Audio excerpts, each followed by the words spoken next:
aka Mr. 10 out of 10, and we have special guests today, the band Artificial Hatred. How you guys going?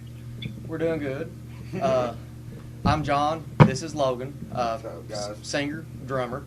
We're from Richmond, Kentucky. We play heavy metal. I don't really know what subgenre you'd call it, but it's brutal. And Oh yeah. oh no, I mean I guess you can elaborate on it a little more. Yeah. Nah, for more context, these guys are one of the only bands to have ever almost out-metaled me. And that's hard to do. I've listened to some pretty heavy shit. But you guys, yeah, almost topped the cake, so congratulations. Thank you, Thanks, man. Alright, so let's start where all places should start, the beginning. What inspired your passion for music? Well, for me, my grandfather, he played music, but before I actually got into music, he passed away. And the only thing I got from him was a guitar. And like that's no lie. I can't play it. He built this guitar himself. But you know, I met Cody and Logan, and their stepdad, Anthony. He taught us like drums and stuff like that, and he was also in a band. He was in a band called Hollow Point. It was a cover band that played in bars, played southern rock, stuff like that. Well, we had a band called Whiplash. We played grunge, we played punk, you know, anything we could possibly muster up at the age of 13, 14-year-old. Well, later on down the line, that ended, and I kept going. You know, Logan kept going. We changed members here and there, like I mentioned to you. Oh my God, we've had so many member changes. I can't keep up with them all. What we've had, but now our lineup is solid as a rock now, or solid as a piece of metal, if you know, no well, pun intended, you know. Oh yeah. I'm telling you, it is not easy to keep a metal guitarist. It is not. But the one we have now, good. I mean, we went through a couple of them, man, and it wasn't our tea. I ain't gonna say any names, but we don't handle a lot of drinking on stage. No. Like we've had our run-ins with people that want to get smashed before they go on a set, and it's turned us into an ass. So you know, we want to give the best show possible when we go out to people. So we ain't gonna be fucked up doing it. We literally, I think if I'm not mistaken, we have a concert on YouTube where I actually got so pissed off that I walked off the stage during the set. Like, they were still playing, and I walked off because our guitar player was so hammered. He was butchering our songs. I mean, everything that we had done in practice, that it's like he just forgot all of it, man. I got so pissed off, I just left. So, I mean, by saying that, we've been through the ringer on members and stuff like that. And if you want to check out the clip, I took the video down because I was so embarrassed by it. But we put a documentary about us, if you want to know a little more that we don't go into detail on here, called Hatred. And it's 2 parts. You can find it on YouTube. Just type in Artificial Hatred, Biography, Hatred. Or you probably don't have to put biography. You can probably just put Hatred. No. But it should pop it up. It's from the start where we started in Whiplash. And, you know, we'll go through it today and, you know, talk a little bit more about it. Well, I'll definitely have to check that out again, because I'm pretty sure I saw the link of it, link for ages ago. But I don't know if I checked that out fully, but after this interview, I'll definitely check it out. Yeah, so that's interesting backstory for you guys. Who would you say is your biggest role model in music? Do you have a favorite band or artist? Yeah, right here. Hang on. Can you see the doors? I can. Oh. Just need... Misfits. Misfits and Nirvana. Oh, yeah. Kurt Cobain. Everywhere I've been in life, that poster's been right there with me. It's beat up, it's battered. You know, it's kind of like me, I guess. You know, so I like to keep it around. I do enjoy... Wait, actually, when it comes to Misfits, which singer do you prefer? Glenn Danzig Misfits, all the way. I can tolerate Michael Graves. I mean, I like the stuff, but to me, you know, I watched a lot of interviews with Glenn Danzig, and he said it's somebody trying to imitate the Misfits now. It's not the actual Misfits. The actual Misfits died off years ago. So it's like, do I want to get behind a fad, or do I want to enjoy the real thing? And to me, this is before I even known that, you know, they changed members. I love Glenn Danzig, you know, for his style, his, you know, everything. I don't like his glass jaw, you know, because you get knocked out one punch, but, I mean, he's a bad dude. You know, there are times where I just binge the Misfits' first 2 albums. Like, I would just sit there and binge, like, on repeat. I got the record of the yellow one, too. Like, I found it at a Guitar Center, believe it or not. I mean, sometimes you go in there, they got good records, and sometimes they don't. Yeah, no, I agree. It always makes me laugh in the first, I think it's off the first album, Misfit, where they're like, "Mommy, can I kill again?" It's just That's what the poster is. Mommy. The poster says, "Mommy, can I go out and kill tonight?" Yeah, kill tonight, yeah. Oh, that always makes me laugh. I like It's that like, one, Die, Die, My so brutal, Darling, but so Bullet. I mean, I like a lot of the Misfits, man. I mean, just like Nirvana. Yeah, I do love some Nirvana, that's true. So, before we talk about the album Diesel, can you, did you guys have any other albums before Diesel? Yes. I mean, if you want to count the EPs, those date back to 2015 with our first one called Fuck. We just wanted to put out something just straight off the bat, big bold letters, offensive. You know, we wanted to show people like, hey, this ain't your average country bar band. And we started working on a second one called Welcome to the Revolution. And we got about 2 songs into it, and we broke up. You know, we went on a hiatus. People went their separate ways again, just like in Whiplash. I kept on playing in the band Ned, just like after Whiplash, until we got back together in 2017, I think. No, 2018. That's when I moved to Richmond. And me and my brother Cody, which was the original drummer of Whiplash, and our brother, we started work on Zodiac. We put a couple songs from Whiplash days in there because it was the heavy version of Whiplash. Yeah. You got to understand, when we started Whiplash, we was grunge, but by the time we ended, we was metal. So, you know, we wanted to kind of use some old songs from that might not have got enough credit. And the song that's called is I Want to Fight. Well, I mean, I said for a long time that those songs needed to be heavier, and we all just agreed to keep them the way they were for a long time, man. And I don't know, we just... Well, you can really tell back in the Whiplash days on my screaming how far it's come, and I don't know if it's in a better direction or not, but back then it was just like putting it out there. Hopefully I can scream and, you know, see what it sounds like. That's the worst thing about being a vocalist when you're younger, too, because your voice changes a lot after you get older. Let me grab my charger real quick, man. This phone's about to die. It's insane. Like, I can tell a big difference from my voice then and now. It's totally changed. Like, it took me a really long time to get my voice adjusted just the way I wanted it, and like you can look back at some of our older albums and then our newer albums, and you can tell a big difference. Yeah. So what kind of stuff do you do for your voice to make it ready for the shows? Do you drink tea, or do you Well, is it something you do with it? first of all, this right here, I don't smoke about a week after or a week before a show. I won't do it because it messes with my throat. It messes with my voice. I don't like the way it makes me sound. And I mean, I like some teas, and it does soothe your throat a little bit, but honestly, I'd rather have a cold bottle of water when I'm on stage. Just a sip or two here and there. Yeah.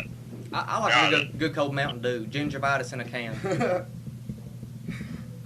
Pop just drives me out so bad, man. If I drink pop before a show, I feel it sometimes, man, you know, but I don't want to drink beer because I get sloppy.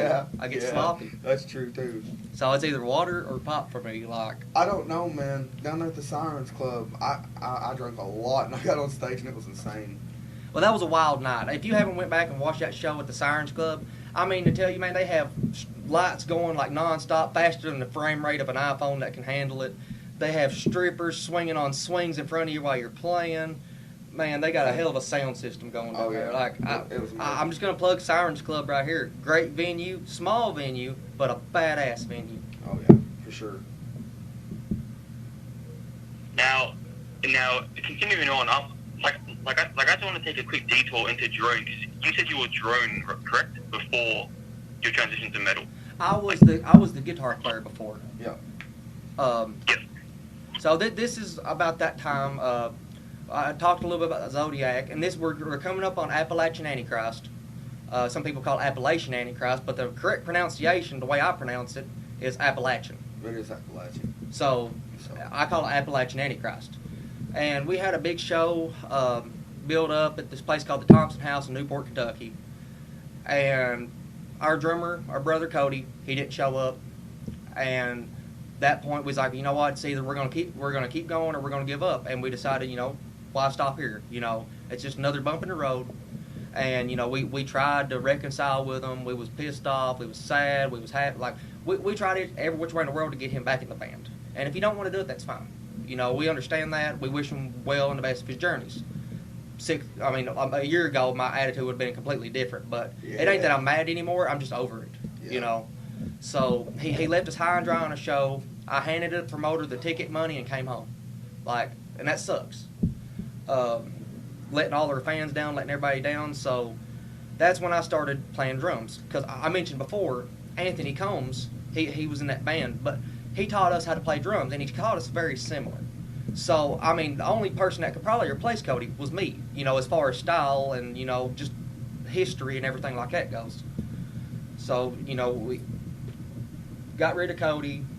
At that point, it was me, Logan, Joe, and then we're coming up on that guitar player that fucked us over on that show. I ain't gonna mention his name, but if he follows the list, he can figure it out himself. We got rid of him, and then we contacted one of our old friends named Jake Harmon. Yep. He plays in a couple bands currently, Euclid and a Fun at a Funeral, my bad. And we got him to play guitar for us. And that lasted for about a year, something like that. Yep. Started getting back on tour, started playing more shows. Then, they decided Joe and Jake wanted to go play in another band that we knew.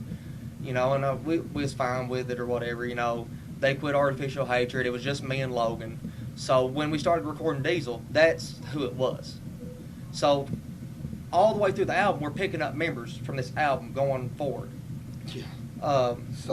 Not necessarily in that order, but, as we was recording it, we was picking up members as we went. We picked up a guy named Seth Eaton. Really good bass player, high energy. You can see him in the show at Sirens Club. He also plays in the band Ned with me. Logan's actually the drummer of that band. So it's kind of just a lineup change, man, all it really is. But it's a completely different style. And when they request one band, they usually request the other one, too. So it's really cool to hear people want more than just one band. And I don't see a lot of people doing that mainstream. Or just trying to hit it full frontal like that. Yeah. Maybe Hank the Third or something. He has like 4 different bands. But they're all rooted around the same style of music. We didn't want ours to do that. We wanted to branch off, try different environments, different atmospheres, and so far it's worked out. So now we come up on Diesel. Yeah. So that's a perfect segue for my next question. Well, I want to talk about Diesel because, like I said at the very start of the interview, it's very hard because I listen to everything. I listen to I love classic Norwegian black metal. I love grindcore, death metal. You name it, I listen to it. But I remember putting my headphones on, listening to your guys' album Diesel to review it. And I remember I was sitting there walking around going, this is the most brutal thing I've ever heard. What the fuck? I was picturing a bunch of psychopaths that made an album. That's just what the vision in my head was. And I told Eric Levi, I was like, dude, these guys are fucking crazy. And so yeah, what was the mindset? Were you guys just psychopathic in that studio? What went on? Well, sometimes, man, if you feel an emotion, sometimes, you get an urge, you get angry, you get mad. Everybody gets mad, but they don't really express their anger in the way they want to. They don't have the ability. Right. So we try to give them the ability with Artificial Hatred to let them be themselves and express that anger in a controlled state way. Usually like a mosh pit or something usually does it. You go into a mosh pit pissed, you ain't gonna be pissed by the time you get out of there. No. Unless you keep on getting decked in the nose 4 or 5 good times. Oh yeah, that's happened to me so many times, man. Elbow to the face. I can't tell you how many times I've had my nose busted. It sucks. It sucks. Your eyes tear up. You can't see nothing. But you was asking, what brought on the feelings and stuff like that, man. Well, it's kind of a deep subject for me, really, because it's based around 2 or 3 different things. But the main focus was, being fucked over. No one likes being fucked over. No. And when it's from family, man, it's even worse. for the last 26 years, my whole life, I have been hearing that I was supposed to inherit my grandfather's estate and my grandmother's estate once they pass away. Well, my family caught my grandfather feeble-minded and got him to change the will completely into their names, and then they went and signed the will out of their names or whatever and signed the deed into their names. So they don't even have to wait on the will now. They done own the property. So I got fucked over. Some of that stuff is talking, you know, I don't want to say talking to her, court ordered, because I can't. But it's inspired by her. It's inspired by people like that get fucked over. You know, you wait so long for this grand reprise or whatever, and it's just smack in the face, and you're back down to square one. I mean, I've been preparing for this my whole life, inheriting, you know, land, inheriting all this other things. I've literally based my life around, you know, someday I'm going to go back there and I'm going to have to take care of that property. So I never tried to get too far ahead in life where I couldn't say, all right, it's time to go. You know, I've always just trying to.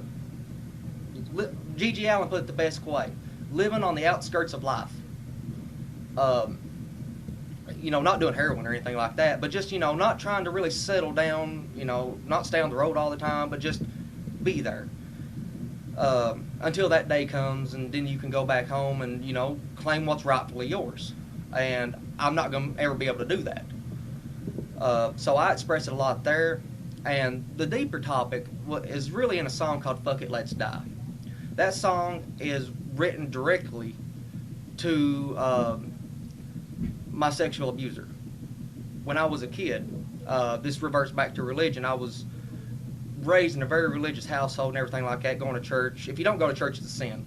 So, you know, I went to Bible study meetings and all kinds of other things, and we had a Bible preacher there.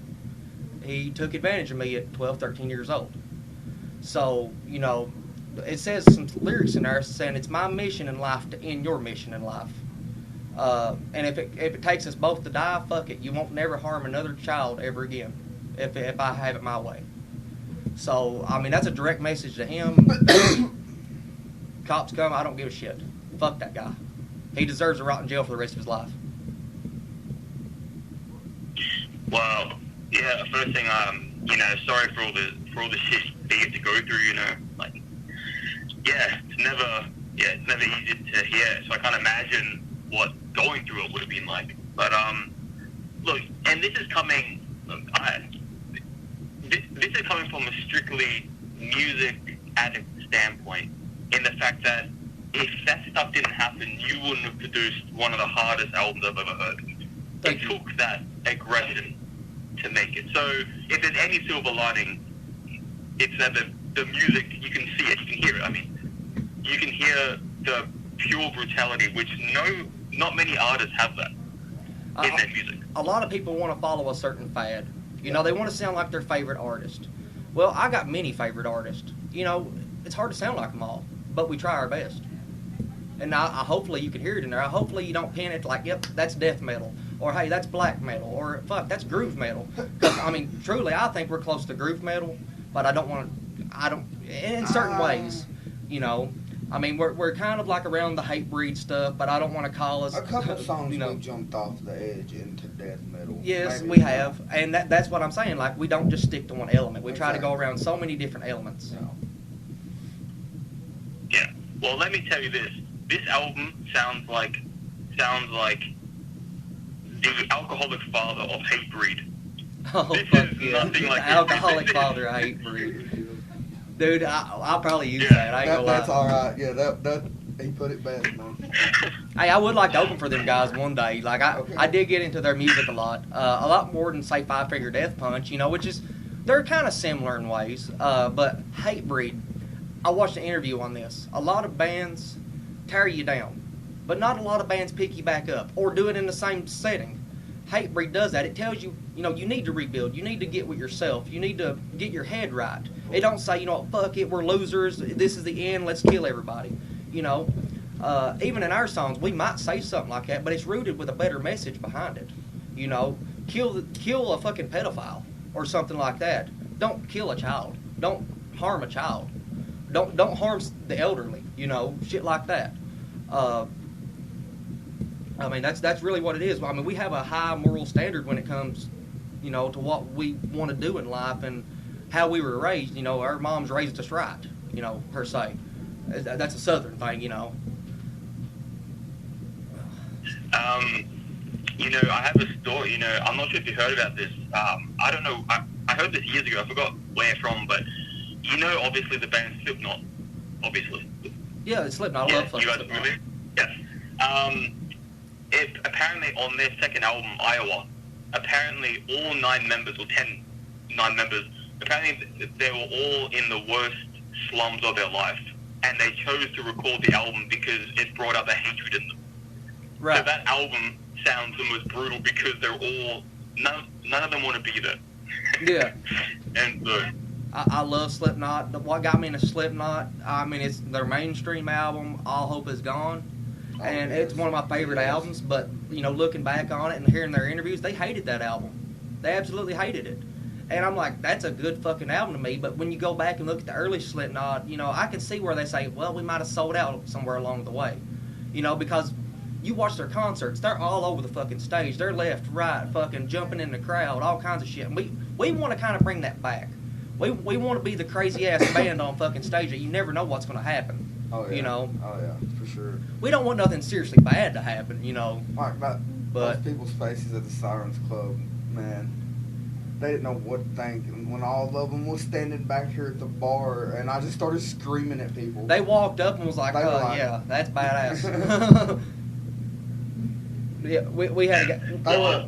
They had that expression on their face like, is this guy talking to me like that? Is this guy talking to me like that? Maybe, motherfucker, come up to the front of the stage and find out. Well, I mean, I like the theatrical aspect of G.G. Allin. I ain't gonna lie. Yeah. He's a crazy motherfucker, man. And I ain't gonna throw shit at people or anything like that. I'm not gonna go that far. I'm not going naked on stage. I'm just not doing My that. dick's too big to do that. No. I'm just saying, like, G.G. Allen's like fucking hung like a field mouse. Okay, he ain't got nothing to hide. Okay, but, I might trip over it or something on stage and fall down and break my neck. I can't do shit like that. Goddamn. Sorry, I mean, is this thing live? Oh. Well, it's gonna be in a second. But as we were discussing the other day, yesterday, how after listening to the album, I was discussing how you guys should, edit your stage presence based on the aggressiveness of that album.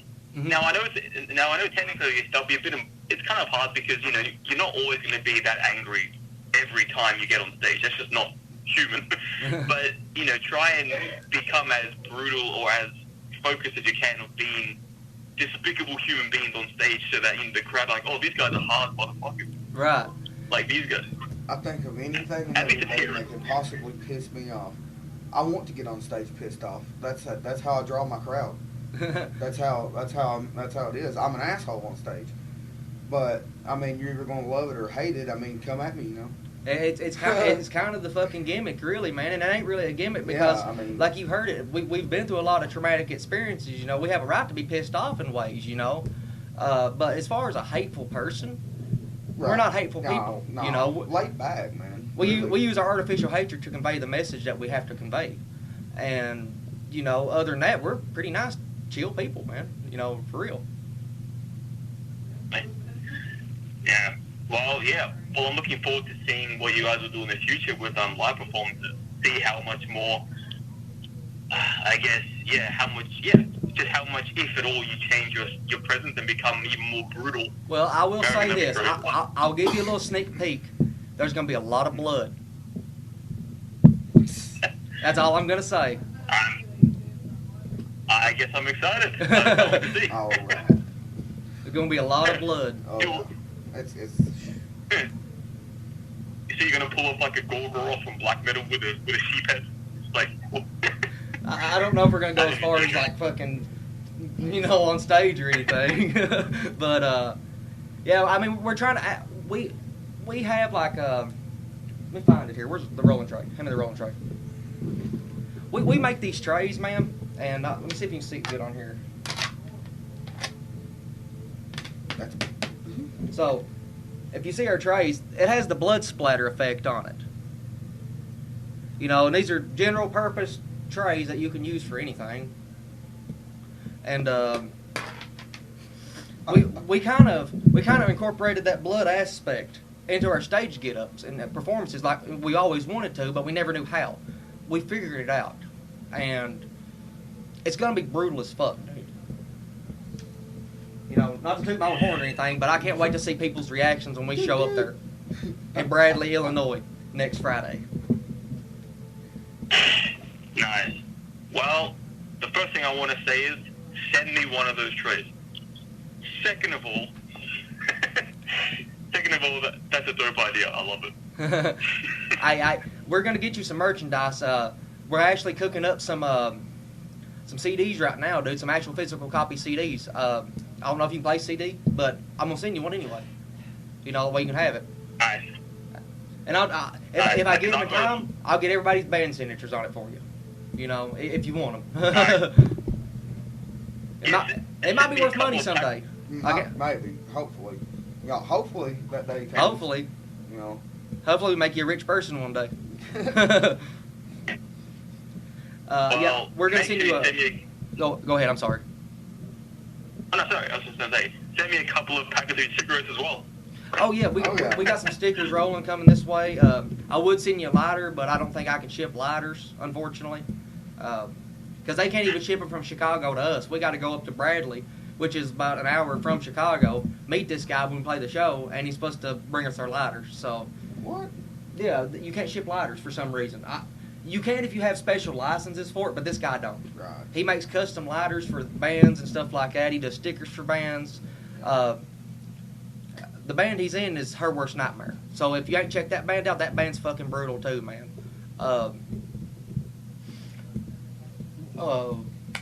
We got a big festival coming up here in August. I know it's a farther away, but we got 21 bands showing up. So it's called the Summer of Madness. So if anybody out there wants to look it up, you know, and come see it, you know, it's going to be like August 20th through the 22nd. You got 10 great bands, 20 great local bands, and then we have one national headlining act coming. Can't say who it is right now because we ain't even announced it, but it's going to be brutal. Well, can't wait. So, going on, progressing into the interview, do you have any future albums coming out that you can talk about? We are working, well, we haven't worked on it yet. We're starting to work on the Artificial Hatred self-titled. Now, unlike Diesel, this is going to have all 4 members playing their own parts in it. Everybody's going to be writing their own things. What everybody's heard has come from here, you know, in my mind mostly. I'm not going to say no one else has contributed because they have. But me, Cody, Logan, we've all contributed to it in some way, shape, or form. But I did a lot of this Diesel album, and we're going to keep going in that direction. But more brutal, I guess what you say. That's how everybody sells their second album. It's like, this album's going to be more brutal than the last. But I'm just going to say, just wait and hear it. You know, just wait and hear it. Wow, more brutal. That's going to be interesting to listen to. We're going to try anyway. I mean, it's gonna be a lot more brutal than this last one. I want this one to be as heavy as it's ever been. Because Jake, he can pull off some guitar leads that I can't. You know, he can do a lot of stuff on guitar that I can't. I do a lot of stuff that he can't. And I believe, you know, if I do the rhythm to it and he does the lead to some stuff, we're going to come up with some brutal sounding shit, man. We've been investing a lot in our band. We got some drum microphones and stuff like that, some new drum microphones. We got a bunch of shows lined up. We're trying to get some merch out for everybody, just get our name out there. You know, typical band shit, you know. Well, I mean, yeah, like I'm excited for it. And yeah, if you say it's way more brutal, then it's going to be an experience. And I'm definitely going to hook up all my metal people that I know of in the business, and definitely along with this interview, the new album, I'm gonna share it everywhere I can to get you guys a recognition. Thank you. Yeah, man. Like, I appreciate that. Like, I mean, we don't here it's kind of an isolated area, especially where we grew up. We don't really have a lot of metalheads, around us. We do more now than ever because we moved to a metropolis. We moved 90 miles away from home to a bigger city to chase this dream, to be closer to the bigger cities and stuff. Because down there, it's almost impossible unless you do country music, bluegrass music, bar music, Christian music, stuff like that. And not saying we can't. I mean, I went to school for bluegrass music for 2 years. I can play bluegrass music. I just choose not to. I'd rather play heavy metal music because I identify with that crowd more. I identify with those people, and I feel like I reach them people more and help them. Instead of just saying, oh, that was good. Come back in about 20 years when you paid your dues. It ain't like that in the middle. It's pretty open, and it's not as hateful as it sounds. It really ain't. The shows ain't as crazy as an outsider looking in. Yeah. When you're sitting there and enjoying it, it's an experience like no other. Especially when you're in with that crowd, man. When you're in the crowd and people's like getting down with it, moshing and shit, it's just, I wouldn't want to be anywhere else. No. Like, that's where I want to be. And some old broke down fucking bar listening to some badass metal music. Like, that's badass to me. But yeah, I appreciate you, listening to it, stuff like that, all the way over in Australia, I might add. It's unbelievable, especially coming from a town of like 3,600 people. Like, we never thought our music could reach those distances. God no. Like, it's awesome, man. Nah, it's not for me to reach out to all these bands, like, to me, I think about it as, because where I work, I'm just a grocery store worker. And I'm like, my passion for music, and now here I am talking to people from America. It's like, to me, it's crazy. It's like, look. That's awesome, dude. Hey, man, Yeah. working at a grocery store ain't bad, man. I work at a cab company. He's a cat. I'm a cabbie. I mean, I dispatch for them, so. And I work around high voltage electric every day, and any moment I could be fried. So, I mean, there's that aspect of my life. Oh, yeah. Fucking 140 kV, like, that ain't nothing to fuck around with. You One of think these days, Wu-Tang things ain't like nothing to fuck with. Oh, yeah. 120 kV ain't nothing to fuck with. Like, just ain't. Maybe thanks to everyone, that's watching us. Maybe, one day we won't have to worry about that anymore. One day we'll be in a town near you.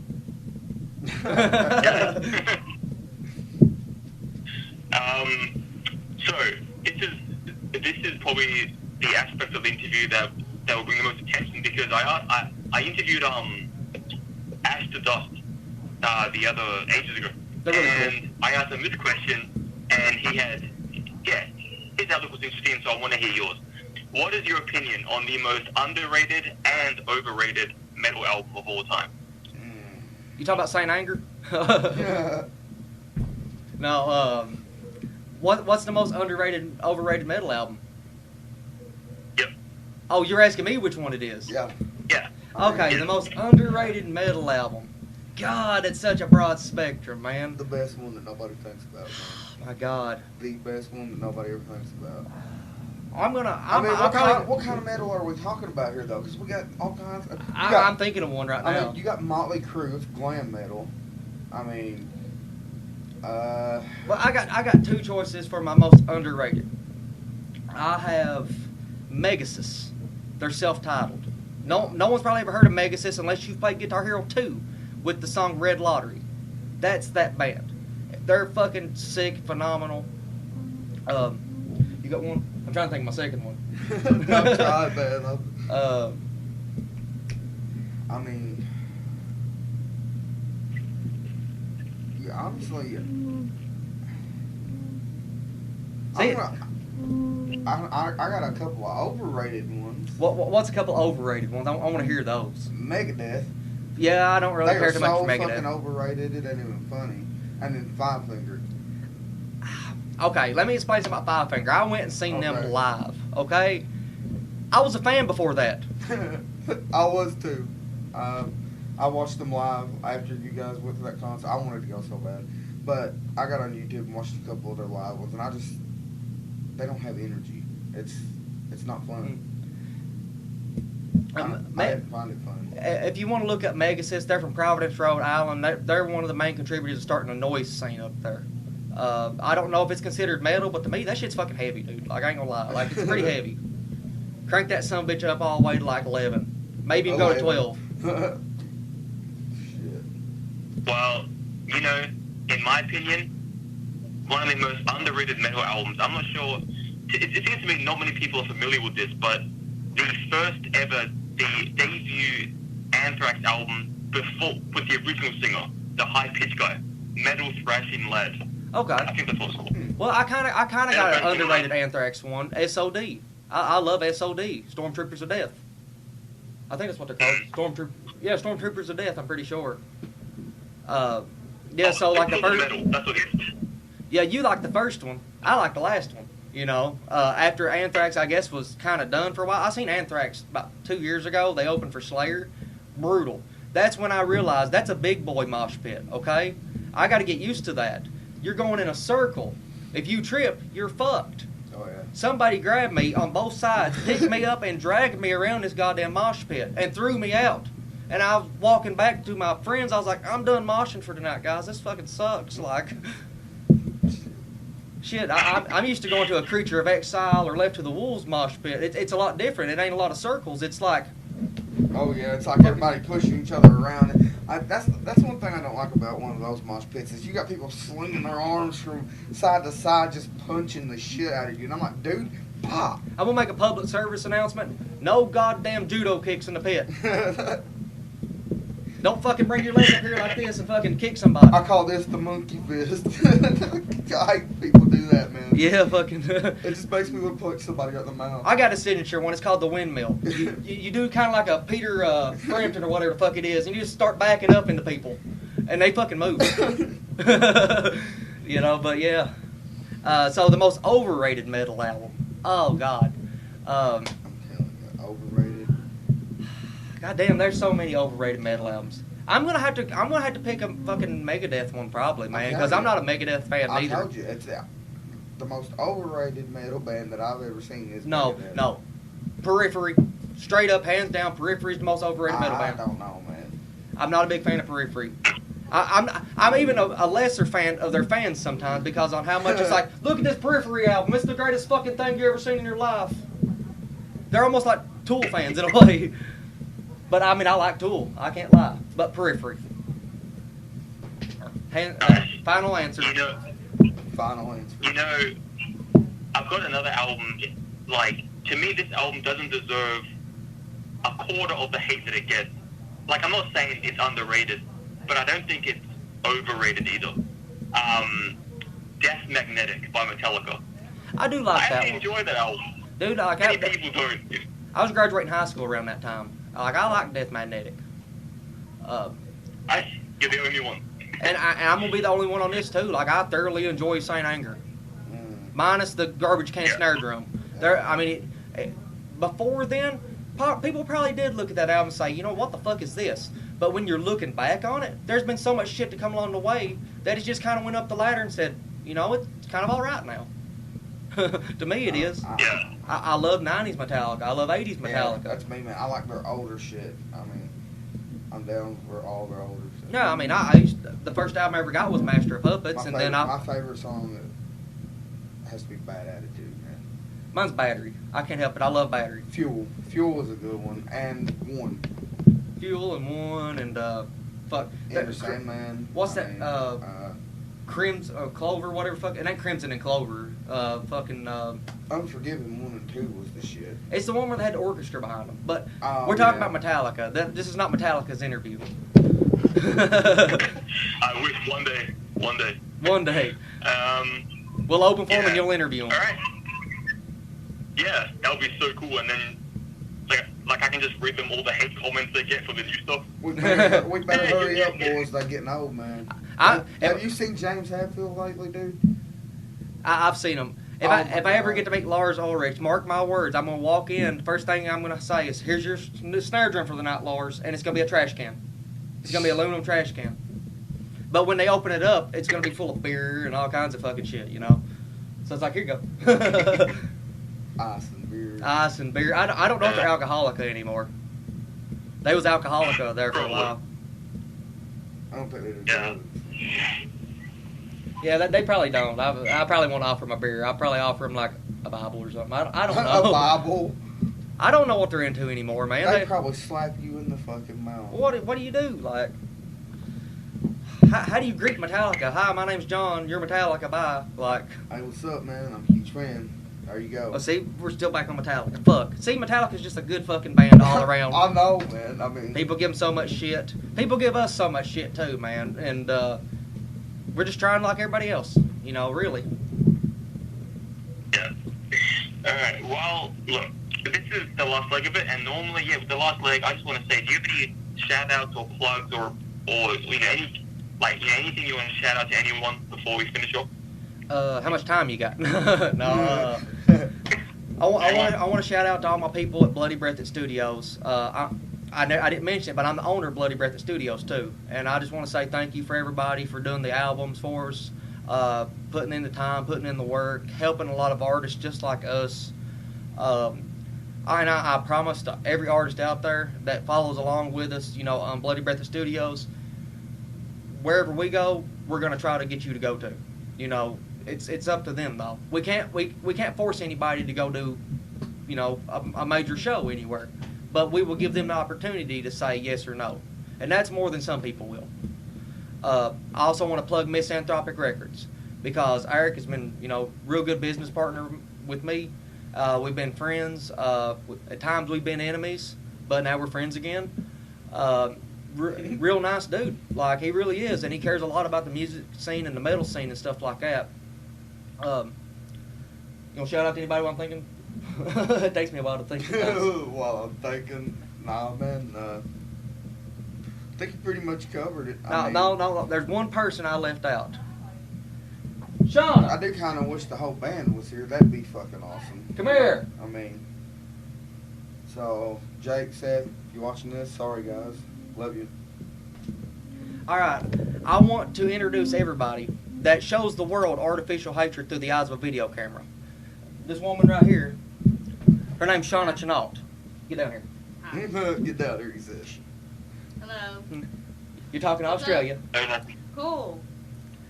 She is an author, and she does books and stuff like that, and I want to help get her stuff published as well because she's... Without her, we don't know how we're going to record these shows. She's standing out there in the middle of a mosh pit recording. Well, not in the middle, like on the side a little bit. On the side a little bit, you know. In but the same distance. She's out there in the thick of it, man. And without her, a lot of people wouldn't know who we are. Oh, I love that That's background. awesome. That's awesome. I love that background. Well, definitely send me, her links to whatever she writes or records, and I'll share it on my group. Okay, that sounds good, dude. Yeah, I'll do it like today after the interview. So, What do you say? Sorry, guys. Phone was ringing. Had a little bit of Mudvayne playing there. Yeah, he has Mudvayne as his theme song. If you all hear that, sorry. That's all good. All good. Yeah, no, well, that's really good. And like I said, after I post this interview, just send me all the stuff you want me to plug and promote, and I'll do it straight after this. Okay. And yeah, we'll get you guys going viral. Let me name off all of our shows real quick. We have at the Looney Bin. You got the dates? Anybody got the dates? Next Friday, whatever next Friday's date is. 23rd. The 23rd. Okay, we got one on the 23rd of this month. Next month we're playing a thing called Waddy Stock. It's in Waddy, Kentucky. Look up some more information on that. We're on night one. We're playing as Artificial Hatred and Ned, so that's a special chance to see both bands on one night. In June, we're holding a festival in Birdseye, Indiana, called June Tunes, and we're supposed to have about 10 bands on it, and we're supposed to be showcasing our new artist, Annabelle Effect. I was trying to think of her whole name, but I'm just going to introduce her as the Annabelle Effect, Annie Michelle. She's going to be the headlining act. And then in August, we got the Summer of Madness tour. So it's going to be a busy year for us.